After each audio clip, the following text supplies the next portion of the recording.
Hey guys, welcome to the first episode of 3SSRTV for 2015. I'm one of your hosts, Peter Tseros, and to my left are... I'm Carly Ventry. And I'm Chad Phillips, and we have a huge show for season 2. It's going to be great. Oh, yeah. We're going to give you the lowdown in music, sport, comedy, gaming, and travel.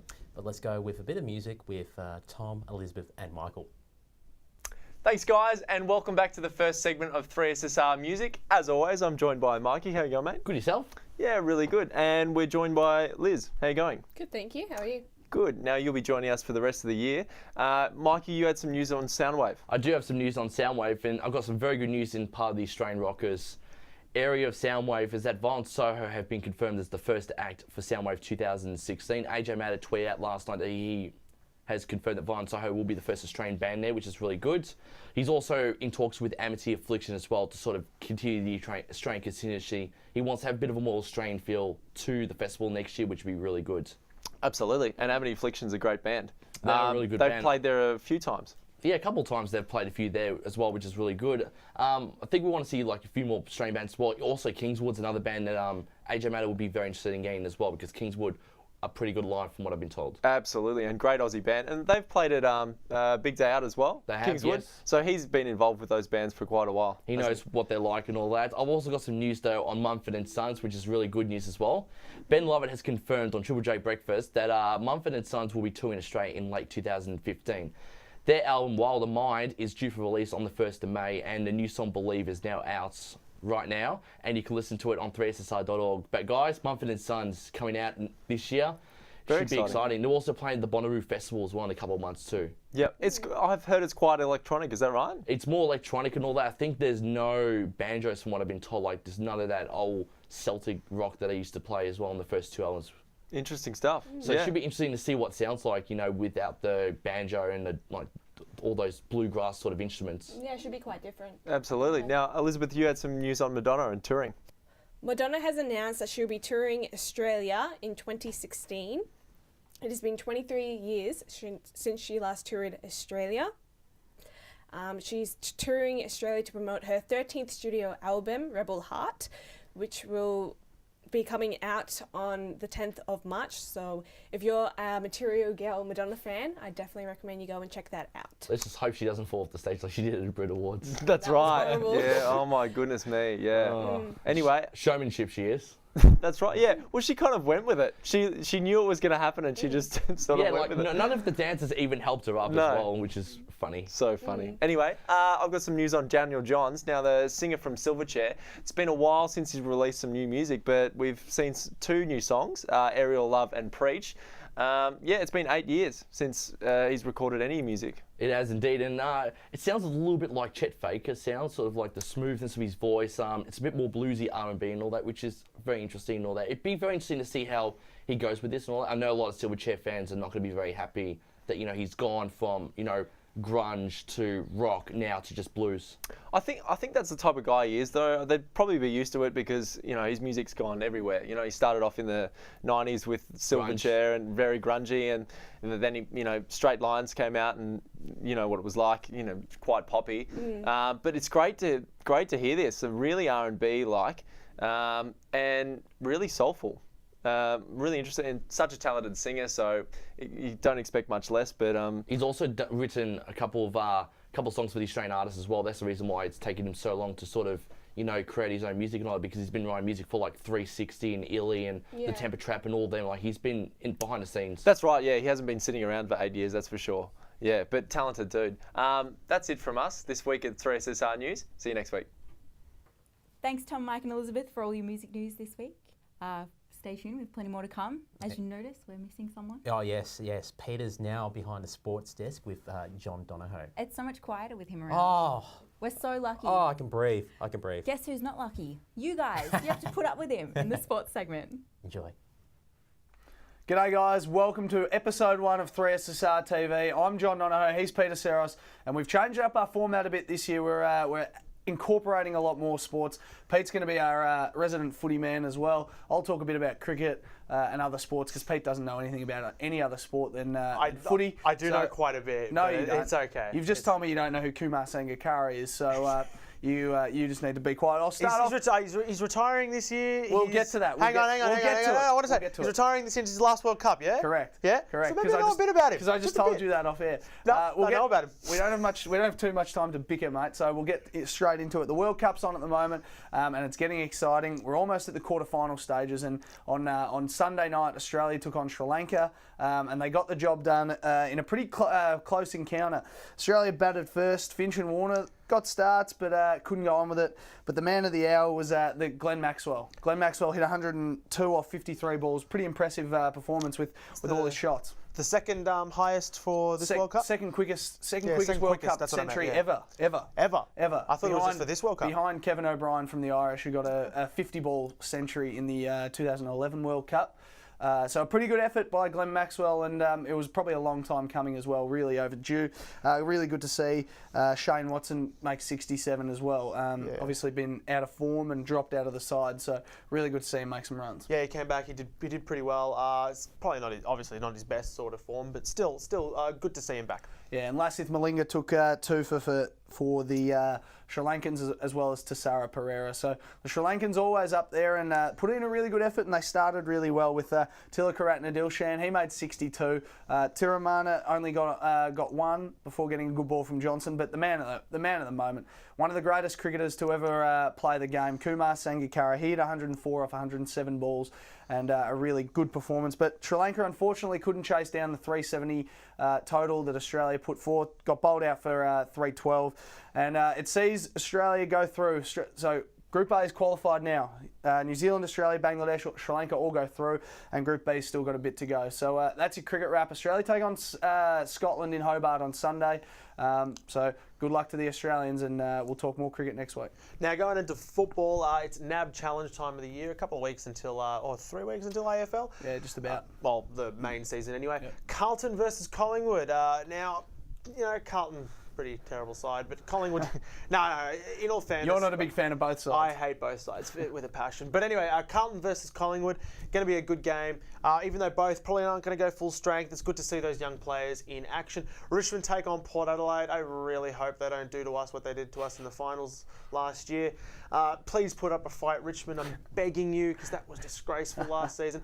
But still, I know that Richmond aren't going to go out full strength, nor Port Adelaide. But it should hopefully be a close game. Sydney take on Fremantle. That could be interesting. Fremantle just got over the Demons last week. So not showing too much good of, they're not showing enough for me to say that they're going to beat Sydney. I think Sydney will win, but it won't be too much, as they also will not be full strength. Geelong take on Adelaide. Interesting. Both pretty even sides, I would think. Though I think Adelaide will go out there with a better list than Geelong will. I think the Crows will win. And Melbourne take on the Dogs. Now, both are in the same sort of level. They're both rebuilding. They've both got fairly new coaches, and they've got a lot of young players. I think the Dogs will win, but not by much. I think the Demons will be in the hunt for the whole game, and could even get the chocolates there too. GWS and Essendon. Tough to say. GWS look improved. They look really improved. They look like they're going to win. Essendon at the same time, you don't know what those top-up players are going to throw out. They could throw out their best football, and a lot of them are former AFL players. They started pretty well on the weekend. They started pretty well. You don't know what Essendon might do. I still think GWS will win, though. Absolutely. So just one more piece of cricket news before we go. Really good to see England lose to Bangladesh last night as well. And they're on their way home. So that's all we got time for this week. Until next week, I'm John Donohoe. He's Peter Seros. We'll see you then. Thanks, boys. That's the sports for this week. Plenty more to come right here on 3SSRTV. Hey guys, you're back with us on 3SSRTV on Channel 31. Now it's time to head off to Hidden Wonders of Australia with Crystal. Hello Jet Setters, I'm Crystal and I would like to welcome you to the brand new season of 3SSRTV and Hidden Wonders of Australia. We are changing things up here and taking you on more of a virtual tour of all the beautiful places Victoria in particular and the whole of Australia have to offer. We will be presenting a lot more on-location shoots to give you guys at home a better understanding of the natural beauties of this adventurous land. As summer is coming to a close and the weather is kind of in that awkward stage and you're thinking of a way to spend your Sundays, you can not go past the spectacular markets that Australia has to offer. There's no better way to spend your Sunday than a leisurely drive to the Yarra Glen.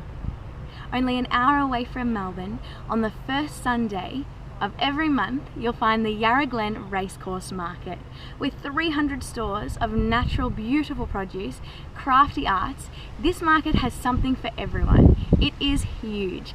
Not only does it have amazing and beautiful, quirky little fun stores, but also a farm for the little kids, face painting, and a whole lot of other stuff. Make sure you get down first Sunday of every month, except for the months of July, August, and January. Other markets to definitely consider are the Rose Street Artists Market, which is a venue where artists and skilled craftspeople can sell their products direct to the public. Roughly based on designer markets in London and Berlin, and situated only a short distance from Brunswick Street, Fitzroy. This market showcases over 50 contemporary artists and designers each week. Situated in a yard in a bustling Fitzroy, we definitely recommend a visit if you're looking for genuine, individual handcrafted items. If you're heading out to the Great Ocean Road, the Torquay Cowrie Market on the third Sunday of every month is another must-see. Again, all homegrown, homemade, local art, local music, different quirky items which can't be found everywhere, not in every shopping centre. You'll be sure to find here. Now be sure to jump online, check out all the dates and the times of these markets because you don't want to miss out on anything. Thanks for tuning in, guys. This is Hidden Wonders of Australia. Until next week. Thanks, Crystal, for the recommended travel destination. You're here with us on 3SSR TV. Stay tuned. You're back with 3SSR TV on Channel 31. Now, I don't know if you guys are aware, but we're also on 3ssr.org, and straight after this episode, you can actually stream us on C31's website.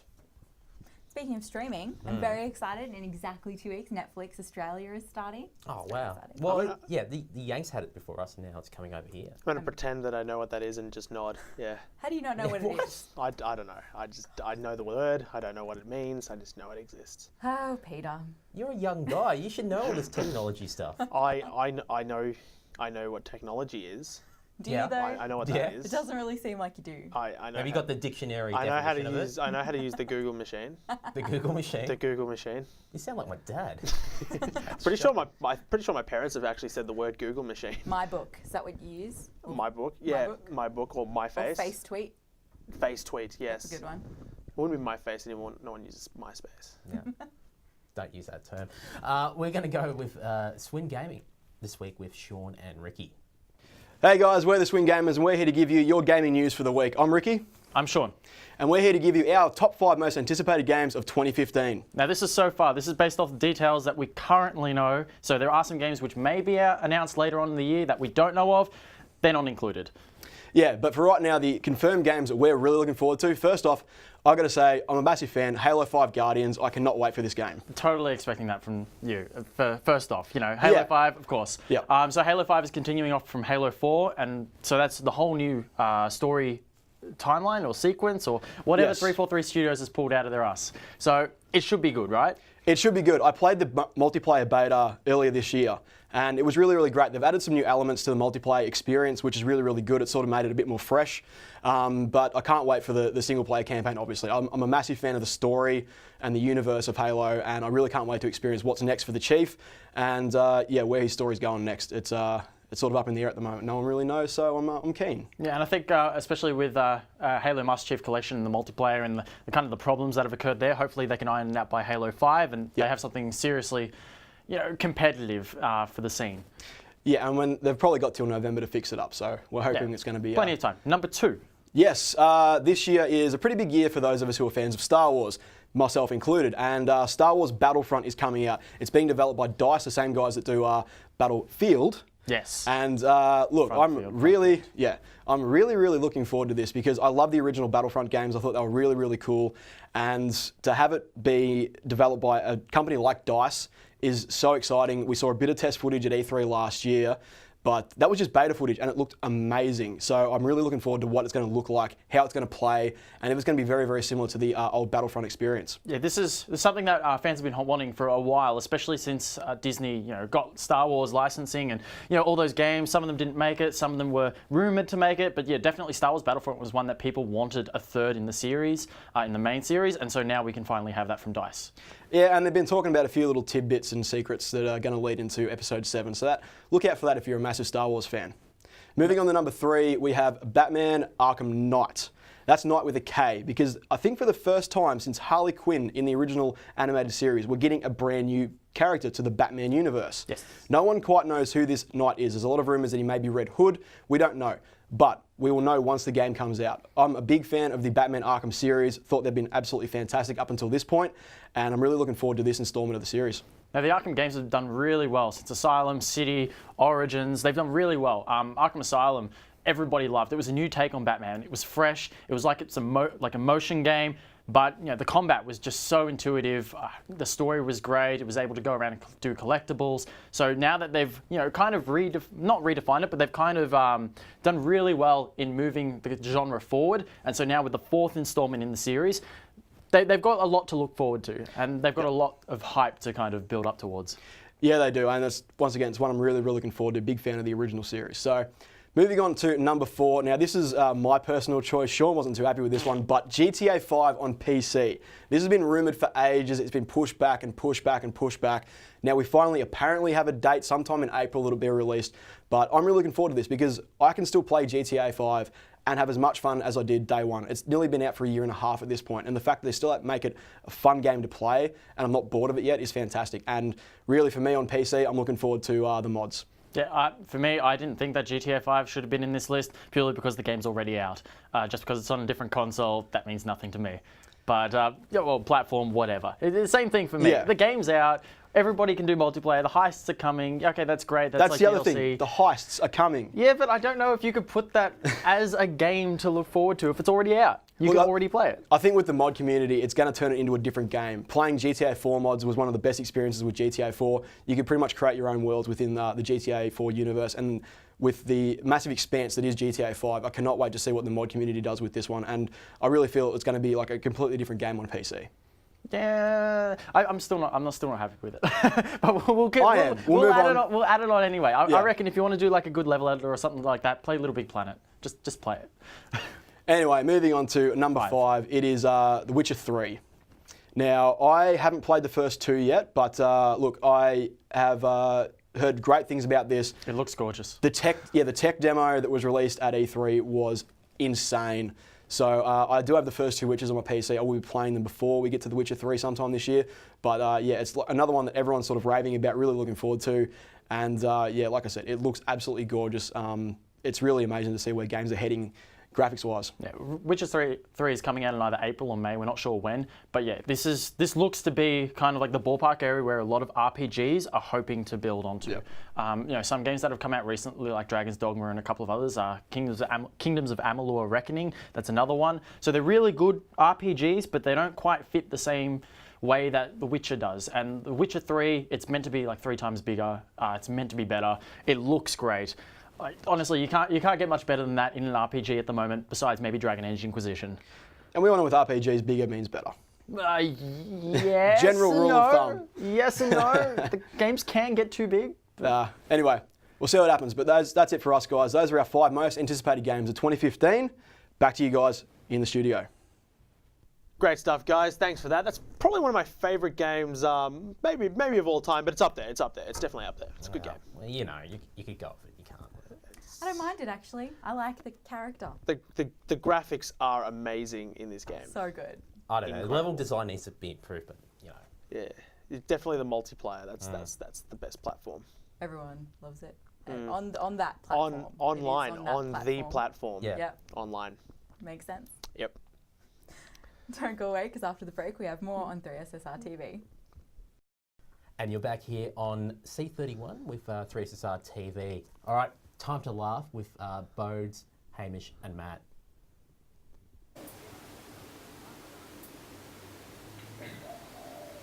Where's Keith? He's out getting lunch. Oh, thank God. What do you mean by that? Oh, he's so loud when he eats. It's ridiculous. What are you talking about? He's like an earthquake plus 10 chainsaws. That's pretty rude, man. I'm just stating facts. Well, what if I said that you were the loudest TV watcher in the world? You sing in the shower really loud. Yeah, but you're meant to sing in the shower. It's all part of the experience. Look, it's just this thing that Keith does that really pisses me off. I think you're being a cock about it. Why are you defending him? Because you're bagging out one of our mates. Lay off him. What was that? What did I tell you?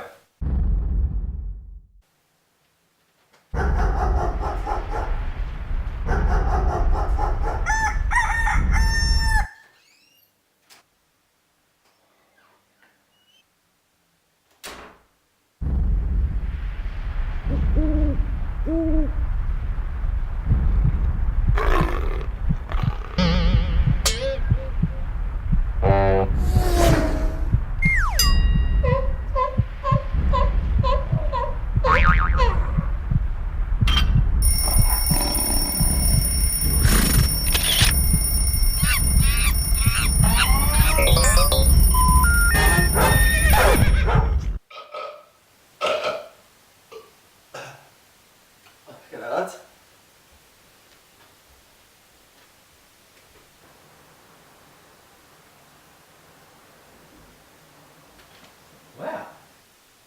I never realised. So loud. I told you. I guess it's not that bad. Just wait for seconds. Honey barbecue ribs. Get the out.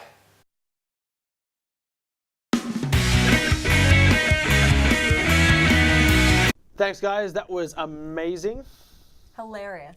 I was laughing The whole really time. loudly. Yeah. It was very annoying. Right next to me, in my ear. Yeah. I got to work on my voice when I'm laughing. You and really that. do. Yeah, it's just very Eddie Murphy. You have to remember, I'm here now. Oh. I'm not this guy. I'm not going to put up with it. Yeah. I did make it. You know. I just got yeah. Yeah. Just yeah. Speaking of yeah, we're done for today. Hope you enjoyed the show, and we'll be back next week with a bit more of 3SSR TV. That's right, but if you did miss it, you can stream us via the website, which will link you to the YouTube channel, so subscribe to that, and take a look at some of the other stuff, because we've got behind-the-scenes footage as well. Also, download our app so you could take a look at some of the radio programs as well. And don't forget to give us a Facebook like and follow us on Twitter and Instagram. Until then, I'm Chad Phillips. I'm Carly Ventry. I'm Peter Seros. I didn't forget my name just then. Fare thee well. Bye. Bye.